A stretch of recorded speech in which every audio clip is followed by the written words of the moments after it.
Hello guys, welcome ulit sa ating channel. So nandito tayo sa may B. Luna, malapit po sa East Avenue. So mag-update lang po tayo dito para sa gagawing Metro Manila Subway project para sa station po ng East Avenue Station. So alamin natin po kung ano po yung mga bahay na posibleng tamaan ng project ng Metro Manila Subway. Kaya tara, simulan na natin mga tropa yung pag-ikot dito sa Metro Manila Subway project. So tara, let's go na.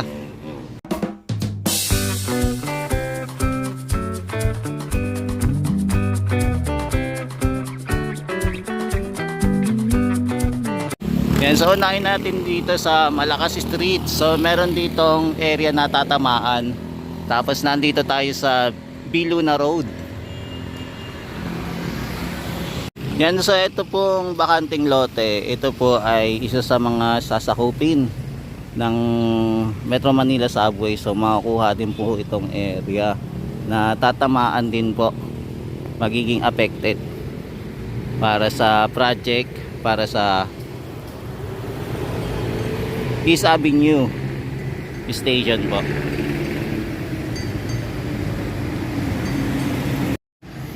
Yan, so mag-walk tour na rin tayo dito, no, kung ano yung mga tatamaan na area. So ito, sa pool pa rin. So ito may hanggang sa may Maliksi Street yung tatamaan po dito.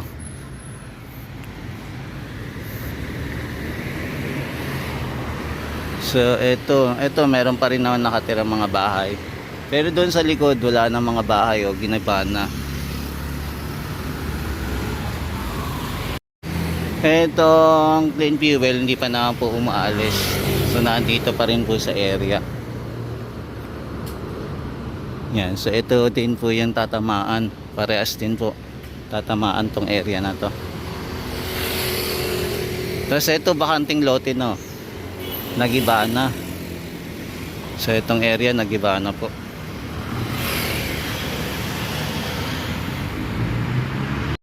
Yan, ito din po kasama sa isa sa mga tatamaan din po based doon sa outline ng Metro Manila Subway Project. So sa pool din po itong building na to.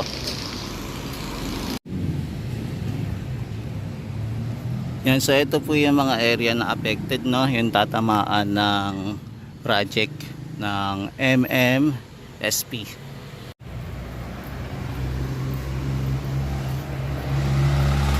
Yan, medyo malaki rin po yung tatamaan. So ayan, may makikita po tayong sticker. Ayan, may sticker po. Yan, so ngayon wala pa naman po tayong nakikita na mga equipment na dinadala dito para simulan na yung project. Pero karamihan nakikita lang po natin yung mga demolition na bahay.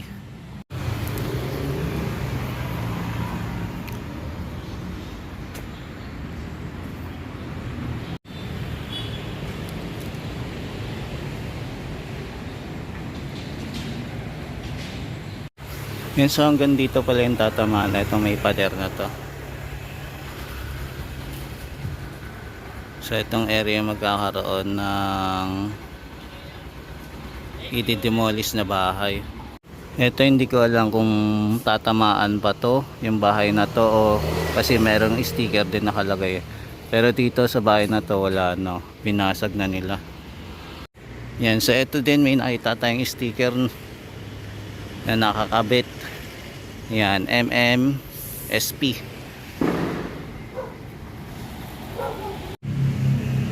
Yan, kung mapapansin natin dito, halos lahat ng bahay wasak na, sinira na dito sa area.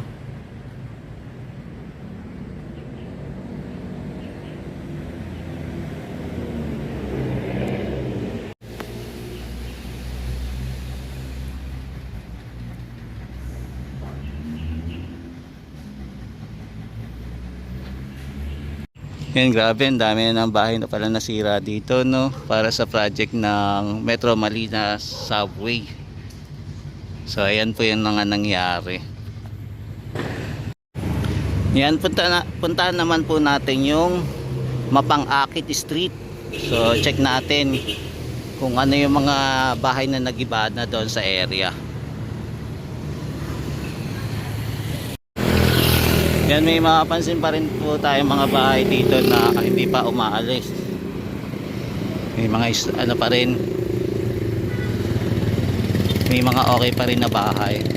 Ito parang bakante na to, parang sira na.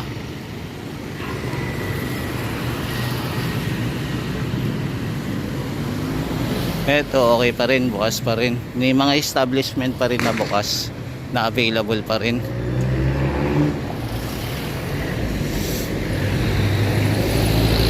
So nandito tayo sa Mapang-Akit Street naman, dito sa area. Yan, ito din po yung area, oh. Sakop din po pala to, laking building na ito. Tatamaan ng East Avenue Station Construction Demolition. Grabe, sa pool pa rin, tatamaan pala siya. So hanggang dito banda yung tatamaan para sa station.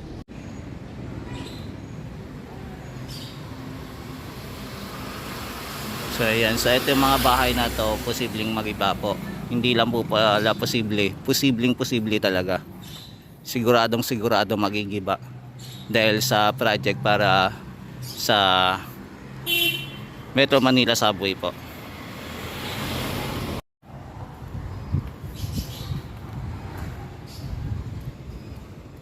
Yan yung mga bahay dito, bakante na, iniwan na nila.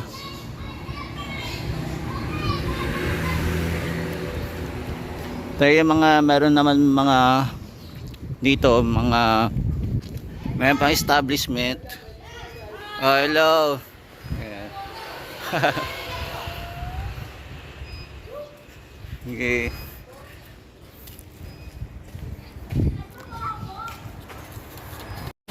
Yan, sunod naman natin yung Mabilis Street. Doon naman tayo mag-vlog. Yan, so may mga business establishment pa rin na gumagana dito. Nagwo-work pa rin. Hindi pa sila umaalis. Siguro inaantay nila talaga yung totally closed ng building, yung ma-demolish na bago sila umalis kasi sayang naman. Ito, yung iba, mga bakante na. Pero yung iba parang meron pang tao eh.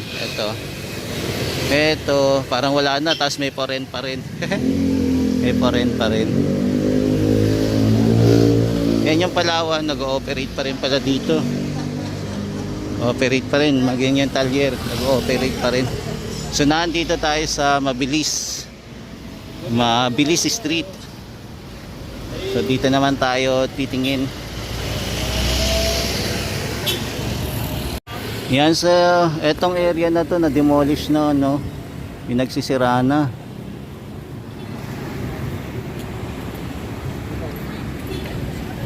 Tapos meron naman iba na nanatili pa rin. Ito wala na rin to, tumataas na building, inabandon na rin. Parang ginagawa pa lang ata to, no, pero i-abandon na. Yan, hanggang dito po pala yung tatamaan ng project ng Metro Manila Subway project. So hanggang dito, pati itong building na to wala na. Yan, parang bago pa to ah. So hanggang dito po yung tatamaan ng project. Ay, natakot. Hello. Hello po. Oh, nag-vlog ako. Hello. Wait lang. Yan, so nandito tayo naman sa area na Mabilis Street. So ito yung tatamaan ng Metro Manila Subway.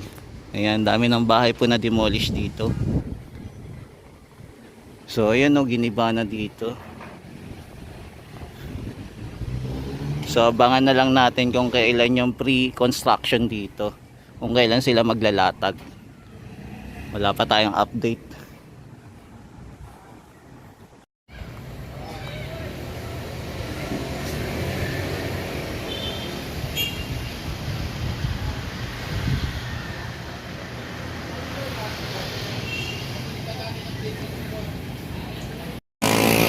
Yan, tapos na tayo dito sa Mabilis Street. So next naman natin ay yan, ang pinakalas na po natin pupuntaan ay Maliksi naman. Maliksi Street, ayan, malapit lang naman. So ito po, no, na-demolish na po talaga. Grabe. Ayan, sana matuloy-tuloy na po yung mga project dito ng government. Pero may mga, ayan, kaya nga sabi ko, may mga nagtitinda nandito pa rin naman. Pero yun sa mga wala naman tinda at tumitira lang talaga dito, kaya nagsi-evacuate na, baka nabayaran na din po sila. Ayan o, pinagagiba na nila yung bahay nila. Lahat ng kailangan nila tinanggal na. Ito yung salamin, sayang o. Ang daming ano yan o, pwedeng mabenta o. Nasa taas, yung mga bakal-bakal, diba? Tuwang-tuwa yung mga kalakal dito. Yan, malaki lang yung pera din to pag nagkataon.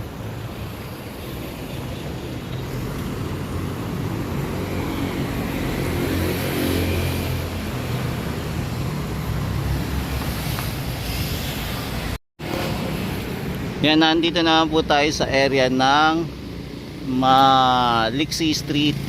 So ito din, affected din po ito para sa demolition. Kasama din po sa project ng East Avenue structure demolition.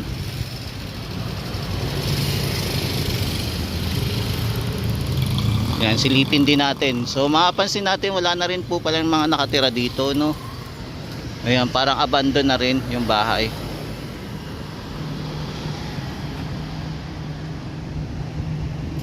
Ganda pa naman yung bahay. Meron dito meron pa rin po nakatira.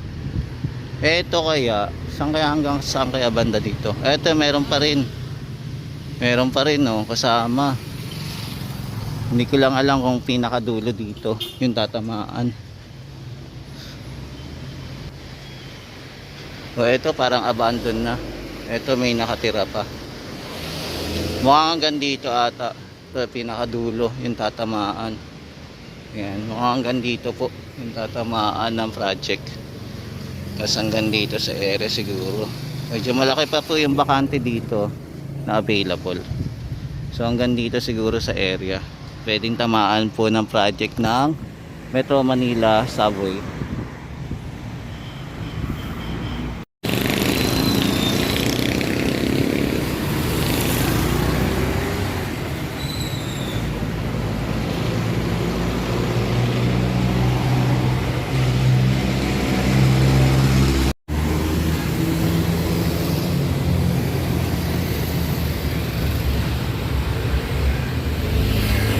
Etong bahay na to kasama rin po sa tatamaan sa project ng yan, yung sinasabi ko nga subway.